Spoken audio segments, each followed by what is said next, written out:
আমি এই মুহূর্তে যে রাজপ্রাসাদের সামনে দাঁড়িয়ে আছি, এটা কিন্তু আসলে কোনো রাজপ্রাসাদ নয়।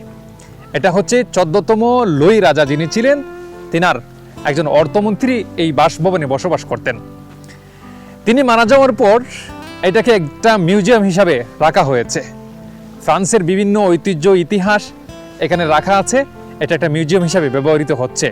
তবে একজন মন্ত্রী কতটা রুচিসম্মত ছিলেন তার বাড়ির সামনে না আসলে সেটা বুঝবেনই না। একজন মন্ত্রী যদি আসলে এতটা শৌখিন হতে পারেন, তাহলে রাজা কতটা শৌখিন ছিলেন। আমি এই রাজার বাড়ির সামনা কিছুটা আমি উপস্থাপন করব, আপনারা আমার সঙ্গে থাকুন, দেখাচ্ছি আপনাদেরকে। এই ভিডিও শ্যুটটা হচ্ছে মন্ত্রীর বাড়ির প্রায় হাফ কিলোমিটারের চেয়েও বেশি দূরের থেকে নেওয়া। এই হচ্ছে মেইন বাড়ি,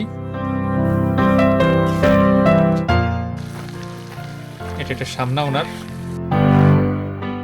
চোখ দাদানো জিনিসপত্র রাখা। এই পার্কের যে লেক আছে, লেকের সামনে দাঁড়িয়ে আছি। আর এই লেকে যদি কেউ চান নৌকা দৌড়াতে, তার জন্য আমার পিছনে ঠিক দেখতে পাচ্ছেন যে নৌকা রয়েছে। আর যেটা কাউন্টার দেখছেন, সেই কাউন্টার থেকে আপনারা নৌকার টিকিট নিতে পারবেন। তবে 1 ঘন্টার জন্য যদি দৌড়াতে চান, তার জন্য পে করতে হবে আপনার 15 ইউরো। আর যদি 2 ঘন্টার জন্য দৌড়াতে চান, তাহলে নিতে হবে আপনার 25 ইউরো। তাহলে এক এক করে আপনাদেরকে দেখাই, সঙ্গে থাকুন। লেকে অনেক পর্যটক নৌকা দৌড়াচ্ছেন। আর এই হচ্ছে লেক, লেকের উপর থেকে একটা শুট নেওয়া। আর এই লেকের দুই পাশে এমনভাবে গাছগুলো সারিবদ্ধভাবে আছে, দেখলে পান জোড়ায়। কল্পনা করতে পারো না কত সুন্দর এই দুপাশের দৃশ্য।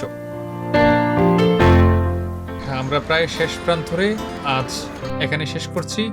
নেক্সট কোনো হয়তো ব্লগে দেখা হবে। সেই পর্যন্ত ভালো থাকুন, আল্লাহ হাফেজ।